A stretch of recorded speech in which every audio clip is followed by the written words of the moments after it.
You are listening to You Can Learn Chinese podcast. This is the You Can Learn Chinese podcast. For everyone who's trying to learn Chinese or reaching for the next level, you came to the right place. I am your host, Jared Turner. And last year, I had a great joke about inflation, but it's hardly worth it now. My co-host is John Passon, who's out for this episode, and he thinks professional wrestling is a sport where men in underpants fight for a belt. Let's get to it. Hey guys, this week John is out, and this is a special episode. Recently, I had the opportunity to accompany my two oldest boys, Miles and Colin, on a study abroad trip to China for 2 weeks. We had the opportunity to travel to Wuxi, Nanchang, Fuzhou, and Xiamen. But it wasn't just them. It was a larger group. And as many of you know, I've talked about my kids over the years, and they are in a Chinese dual immersion program. Well, there were many other kids from their program who also went on this trip. So a lot of them had been learning Chinese from like first grade, but haven't really had that opportunity to practice. So what I did is, towards the end of this trip, I interviewed a bunch of the kids to talk about what it's been like for them, having been learning the language for a considerable period of time, but now actually using it in China and their contrast of experiences. I really enjoyed this time, not just traveling around China, but also hearing their experiences. And it's really different from when you're learning the language in a classroom and in some sort of controlled environment, and you're actually now trying to take a step out and use Chinese in the wild. And you'll hear some really interesting experiences and perspectives, and I'm sure it's something that many of you can relate to. So one of the interviews was recorded on a high-speed train to Nanchang, and it's traveling at 290 kilometers an hour. And the rest was recorded on a bus trip from Fuzhou to Xiamen. Let's get to it. Hi, I'm Alice Campbell. And I'm Ollie Campbell. We're siblings. Yeah. I'm 14 years old and Alice is 16. 17. Wait. I did that. 16 or 17, either. I'm 15 and Alice is 17. Something like that. Time flies. Okay, so we're here on this trip here to China. So you guys have been studying Chinese in a dual immersion program for, what grade are you in now, Yali? I'm going into 10th. I'm a junior going into my senior year. Okay, so a number of years, a good chunk of years. So maybe you could talk a little bit about, what is this experience like from going and studying Chinese in a classroom versus coming here to China? I feel like I'm learning, way faster because I'm actually, around it. It makes me actually want to learn. In class, it's just another school class, Yeah, but here it's very efficient. It's actually something I want to learn, especially when I meet cool people who speak It's very Chinese. useful to know certain words like 酒店 is hotel, which we go to a lot, so it's useful to talk about it because I've used that a lot in conversation. So I feel like words that I've used a lot in conversation because it's related to our situation currently, I learn very fast. Yeah, in school we learn a lot of school words, but here we're using a lot of words that we'd actually use. And I feel like our teachers try to give us a lot of one-on-one time, but we still have 30 students in class. But here we can talk to so many Chinese people, 3 people at once. So it's very fast learning how to talk person to person. What are some conversations you guys have had, and how did they go? Well, we've talked to some of the students here about interests and sports. Yeah. We've done a few physical stuff with them, so we've talked about that. Oh, we've talked about some school. The crafts we did, I already knew that glue was jianbang, right? But here I learned that the glue that's not on a stick is jianshui. Jiaoshui. Oh yeah, jiaobang, jiaoshui. Yeah. See, I'm still learning and I want to continue learning so I can continue being less confusing. What are some cultural things that you didn't even think about or that you kind of encountered, or just more of those experiences or things you didn't expect? Well, we've learned a lot about culture and manners, but some things that are just less acceptable in China or more acceptable, it's not something you would learn. It's just kind of general social stuff. Like what? Like how you interact with people, what's more rude, what's less rude. Oh, so I learned that younger people are less attached to customs, but it's still very polite to go by those, so I try to do it when I can.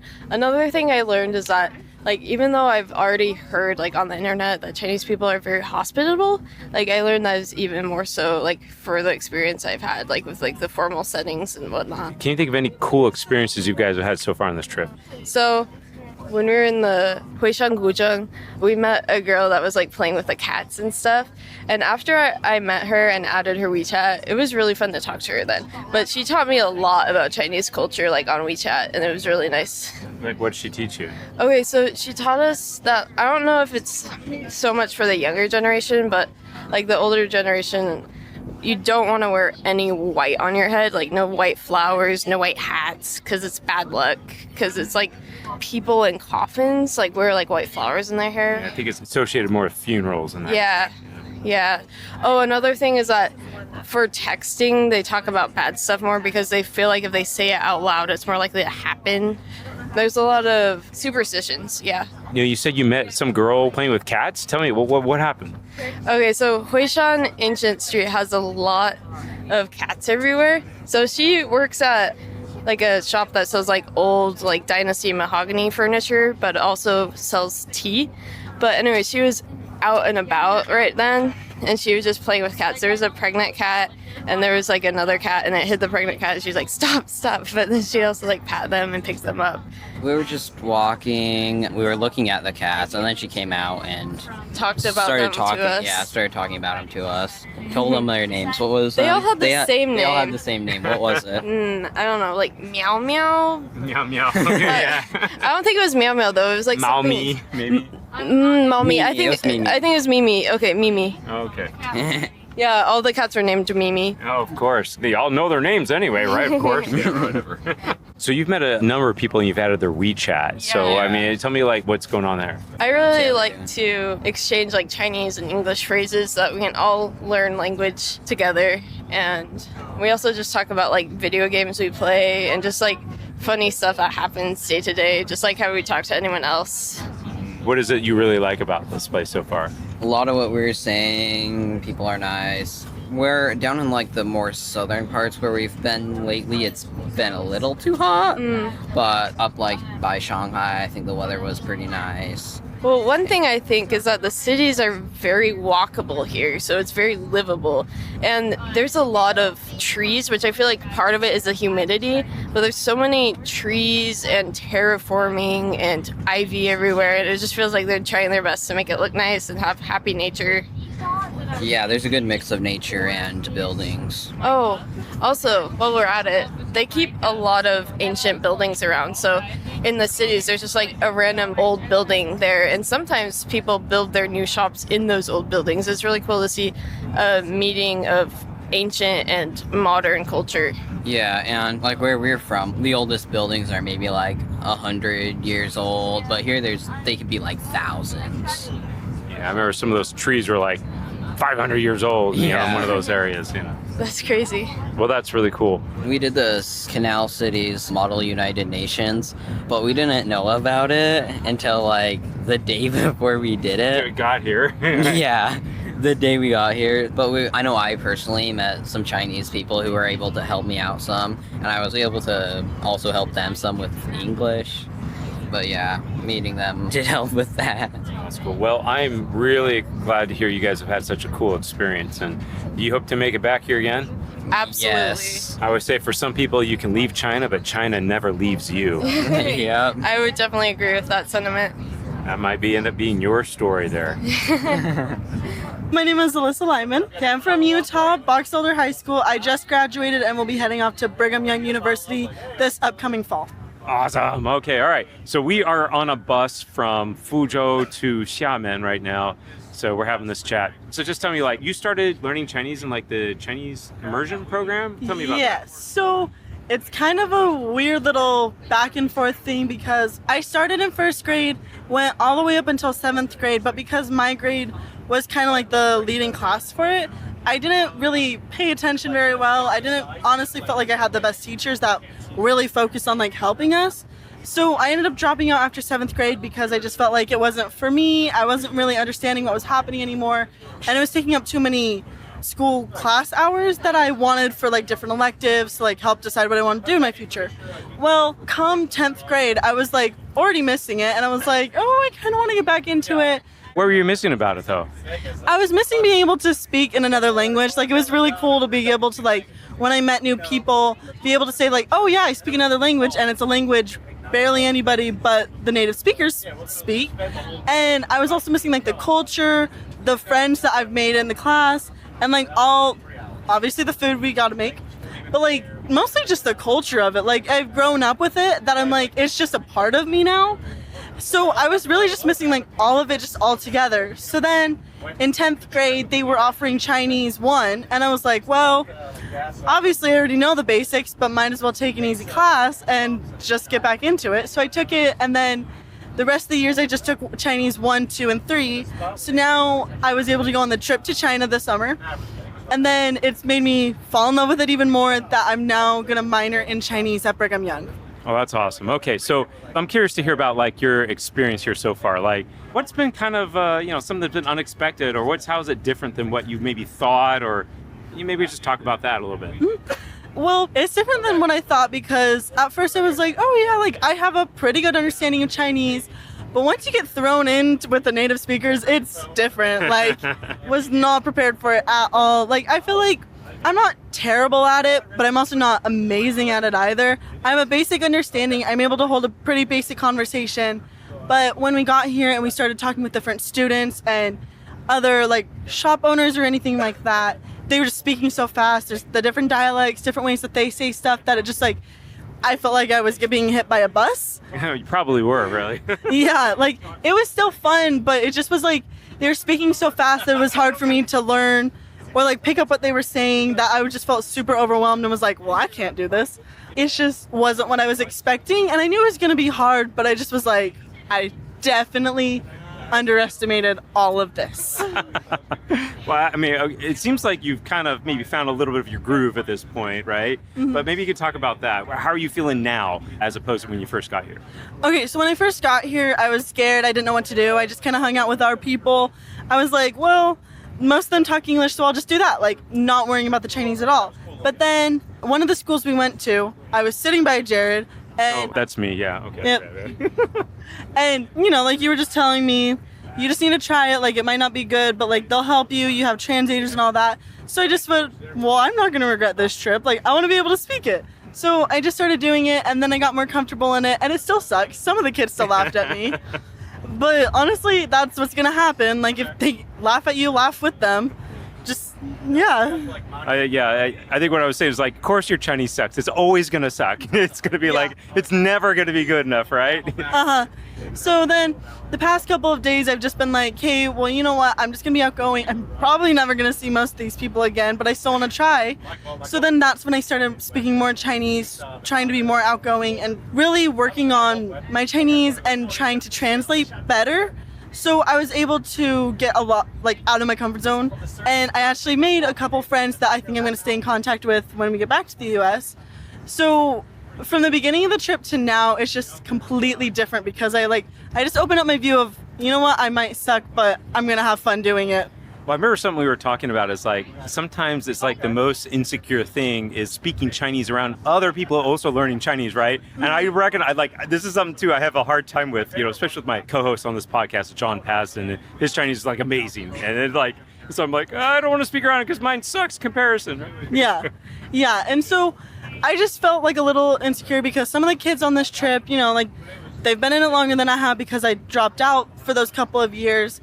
And so I was just like, well, I'm not as good of it. Like, I'm not as good as they are, so I might as well just leave the speaking to them.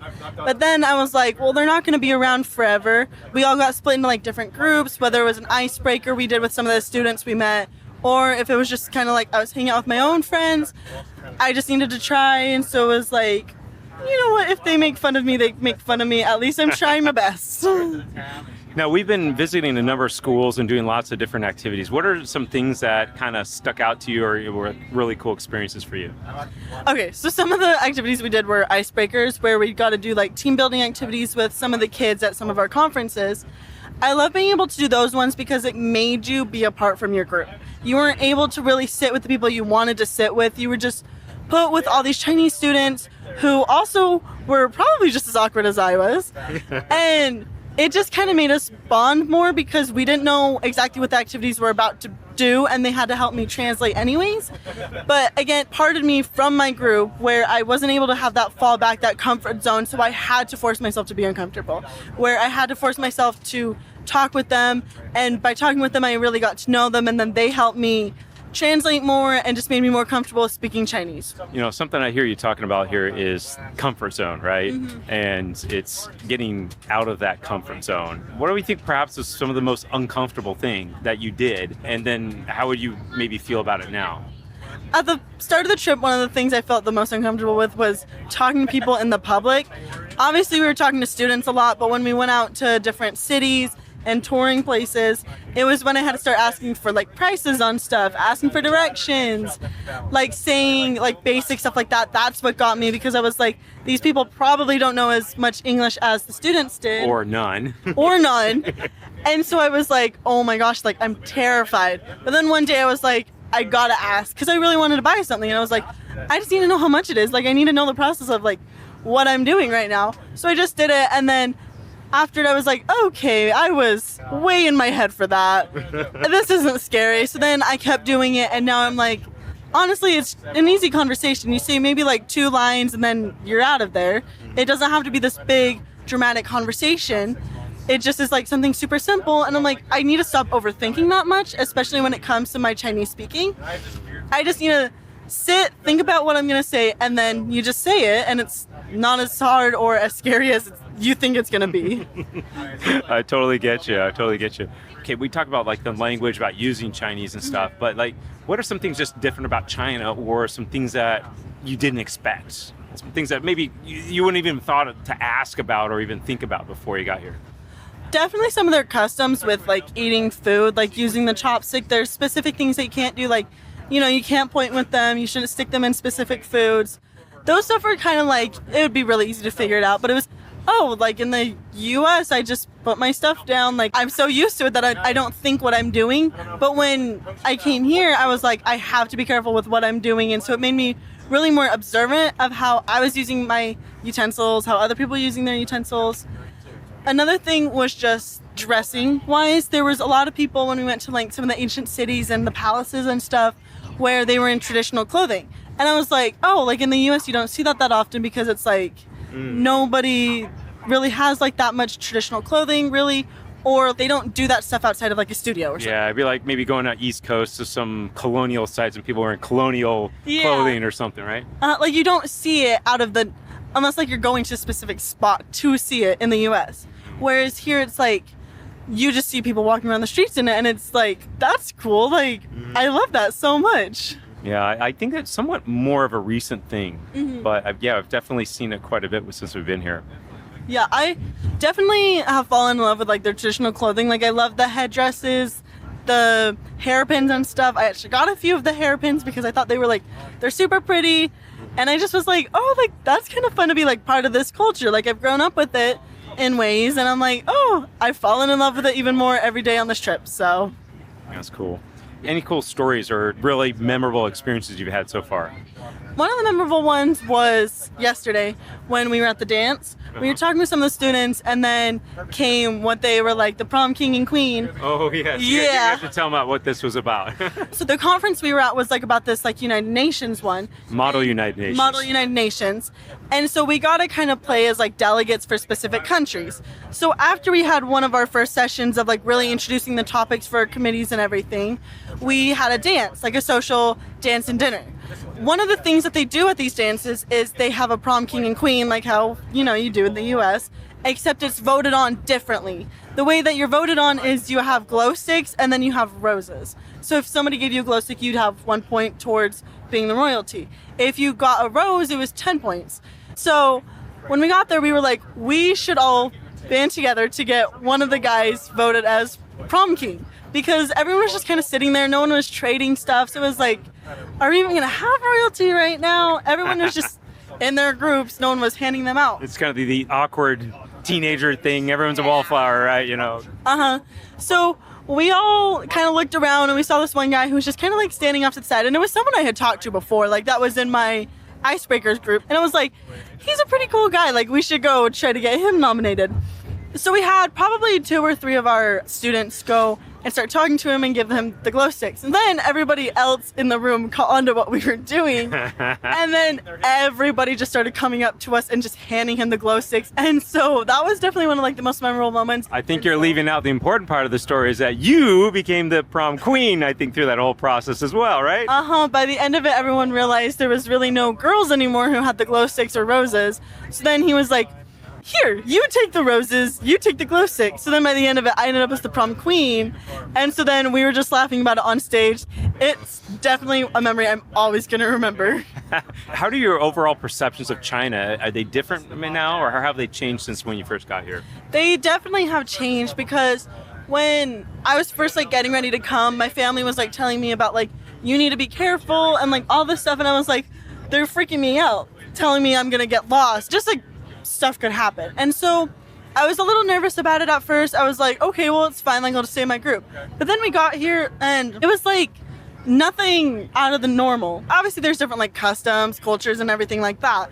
But everyone's just living their life. Like, they're hanging out with friends. They're hanging out with family. They're eating good food and everything. And I'm like, this isn't as bad as everyone in the U.S. makes it sound. Maybe some areas are scary, but like, I've had fun exploring the cities. Obviously, we were in groups, but like it wasn't anything to be nervous about. My perception of it has definitely changed, and I'm like, I love it here. Like, I would definitely do an exchange program here, maybe even live here, something like that. Like, it's been fun, as long as you like don't be dumb, I guess. Yeah, China is actually a rather safe place. It's pretty good for that in that respect. Yeah, and it's been super fun to explore the cities, really learn about their culture, learn about the different cultures of each city and province. Obviously, in the United States, like each state has kind of like their own little government, like their own little like country, where they have their own things of how they do stuff, and it's the exact same here. Obviously, there's like big stuff like languages, dressing, like food stuff that are going to be different about each country, but when you really get into it, they're all the same. Like, they kind of work the same way of they have their own kind of like little states or provinces here, where they run them a little differently than other ones, but it's nothing too major, and it's just like you just learn the culture and then you just go along with it. And if you don't know something, then you just ask someone. All the people I've talked to have been super nice. They haven't thought I was like a dumb American or anything. Like, they've been super respectful. They've been super nice. They love talking to us too. And so it's just been super fun learning about the different places and really comparing between China and the US. That's cool. Well, Alyssa, I'm really glad you've had such a great experience here on this trip. I've loved it, and I definitely want to come back soon. Colin Turner, I'm 14. Seth Barton, I'm 17. Ethan Barton, I am 14. You sure about that? I kind of forgot for a second, but yeah, I'm pretty sure. Miles Turner, I'm 17 and this guy's son. Seth, this is your first time here. What do you think about China compared to like maybe what you thought it was like before? It's a lot more Chinese than I thought it was going to be. Well, it is China. It's China. I don't know. Well, sometimes I'm like, wow, this is so different. And other times I like forget I'm in a different country. Because it's like really different and also pretty similar. What do you mean, like different? How so? Well, I didn't think about how all of my interactions were pretty much gonna have to be in Chinese before I came here, because I was like, which is a stupid thing to think, but I was like, I'm gonna try and avoid speaking Chinese, and I didn't think about how that wasn't really an option, because I've gone places before with my parents, like, oh, Seth, you know Chinese, go talk to those random Chinese people in Chinese. I'm like, no, heck no. But now I'm here and I'm like, oh, I actually have to, and I actually am just speaking Chinese, because I want to buy things, I want to do something, and so, getting a lot of practice speaking my Chinese. A question for you, Seth. Do you think that your Chinese has improved while being here? Yes. Faux show. The conversations are easier now at the end than they were at the beginning. I don't have to think as much about every word I say and stuff. I can kind of have a conversation easier instead of being like trying to figure everything out in English and then like translate it to Chinese and everything. So it sounds like you got outside your comfort zone quite a bit. Can you remember like some of the first experiences you had here where it was like, boom, you actually had to use your Chinese and it was really uncomfortable and how you felt? Well, the first day that we left the hotel in like the comfort of a tour group and just went and looked around the streets and the markets and stuff, and I actually did have to talk to people to figure out how to buy things or whatever. That day was awful, like trying to speak Chinese wise. Every time it was such a struggle. It was a struggle, like, 什么? Oh, 什么? What'd you say? Just over and over, like, 听不懂. So the first day, that was awful. And also, still a lot of the times when I'm like getting interviewed or have to buy something from a shop, those situations are still more stressful. I struggle more. But like the day that we met more with some of the Chinese students, like the day that we ate American food with the Chinese students, I'm actually going to talk to them. That day, especially, I felt like my Chinese was more flowy and almost less Scattered. Forced. Yeah, less scattered, less forced. I was remembering words that I once knew and forgotten stuff, and it just felt like, hey, I can actually speak Chinese. Maybe I can do this. Yeah, because it was also, I don't know, less stressful of a situation too, and then there wasn't the stress, and I could kind of just have a conversation with my new Chinese friends, and that was fun. That was nice. Personally, I love just like walking around getting random stuff from random stalls, and like I probably, except for my dad, the host of this podcast, Me, haha. I have maybe some of the best Chinese. I read a lot of Chinese comics online and watch some Chinese donghua. I love just walking around, like ordering something totally random off the menu and just, yeah. You've seen what you get, mystery meat noodles. Yeah. I always ask the Fuyan what their favorite thing is off the menu, and then I always get that. That's a good strategy. Yeah, but ordering something totally random could get you something that you may like and you never knew you would. And something you may hate, but it's an adventure, right? Yeah, but like just ordering things. I personally don't talk to the people I'm ordering from much, even in English, but it was fun to like occasionally chat with them. And like I remember complaining to this one lady like about how all the vendors didn't give me spicy food because I'm American, but I love spicy food. And she gave me extra spicy stuff. But Nice. Extra spicy lamb. That was good. Yeah, no, I got like, Colin asked if I wanted spicy, and I was like, oh yeah, I want spicy. And so every single time she said, okay, here you go, Colin said, no, more spice, until she like actually wouldn't let him because... So here's the thing. She was putting the spice on the lamb kebabs that we bought, right? And she tried to put them in the bag, and I was like, 不够了，更多. And she's like, 你确定吗? And I was like, 确定，一定确定. And she goes, 好吧. There was like an outer layer of just the spice. La Jiao Fen. Yeah, It was good though. It was good. Is it good? Did It you was like a centimeter thick at least. Was it like super colon blow at the end? I mean, what wasn't. No, I bit off all of the spicy stuff because it wasn't spicy enough, and then I gave the rest to Colin. yeah, I had the exact same stuff, but she added so much spice for me that it was like physically dry, and I had to go get a boba tea to eat with it. And it was like chalky, right? You're like, Oh, No. maybe No, you it just was needed tasty. the boba tea. Maybe you just needed the boba tea because you couldn't handle the yeah, spice. let's Oh, shots Oh, yeah, Well, let's face sure. it, whether it was spicy or not, you would have gotten a boba tea. Yeah, Let's be honest, right? yeah. I got 3 that night. Yeah, that sounds about right. Okay, all right. So the one street that we were at, I got like these lamb kebabs. Was it the street in Wuxi, right? I believe so. It was Nanchang Street and Wuxi. It was the one night that we had your friend. Yeah, it was Brad Johnson. So I had him on this podcast actually. But Nanchang Laojie. Yeah, Brad. It was after everybody had left, so Brad wasn't there. Sad. And I went over to the street vendor because I had seen him before, and he was selling like these kebabs with these 2-foot skewers. Okay. No man, you could like impale a small animal on that thing. It was big. I almost stabbed Ethan in the eye 3 times. You almost poked me in the eye. I remember I told you like, hey, watch where you're poking those things, man. And then Seth and Ethan's friend, what was his name? Justin. Their exchange student, their old exchange student, he was there.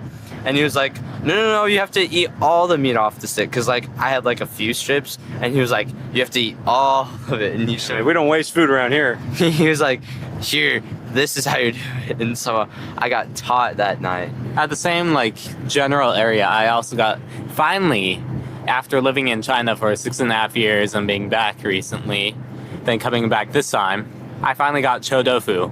Oh yeah, and how was that cho tofu, Miles? It was okay. I didn't like it. I loved it, okay? I would have gotten, like, another thing if It I wasn't could bad. have. It wasn't that show of Dofugul. Yeah. I- I've had chower dough. Yeah. Let's put it that way. I loved it. It tasted super good. Tell me about some of the activities we've done here. Like, what do you think were some of the coolest things you guys did and memorable, or things you really liked? The night that Ethan got like really spicy kebabs, right?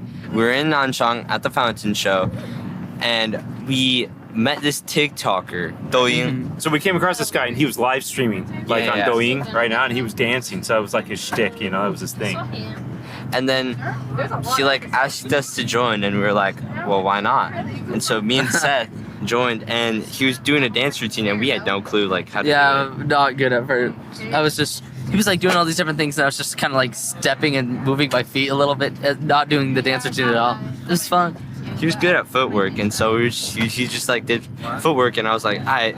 And so my footwork was not as good as his. It was mediocre. But then he let you guys pick a song. Yeah, then he let us pick the songs, and then go. Yeah. We did Party in the USA. in California. Oh no, we didn't do California Girls. We did Party Rock Anthem. Yeah, Party Rock Oh Anthem. yeah, I remember that. So. And so California Girls, it was sick because he had no clue what to do at those songs. So he was just in the Yeah, back. then and, he started following us, and we got to be in the lead. That was yeah. fun. And then like at one point he was just like jumping up and down like In the background. it was super behind us. funny. He looks like a flopping fish, just like woo, wiggle, wiggle, wiggle. We had a crowd gathered, I think pretty much you guys are like, went viral or something, maybe. TikTok. perhaps, TikTok famous, yeah. in China. Probably not. But hey, But- we don't have any proof that you didn't go viral, Yeah. right? So and then here's the thing though, everybody was commenting on his video. They're like, "Oh, these guys are so cute." Then I was like, "Oh?" Question mark. Yeah, it was fun. Yeah, well, that was a cool experience. That was a cool memory.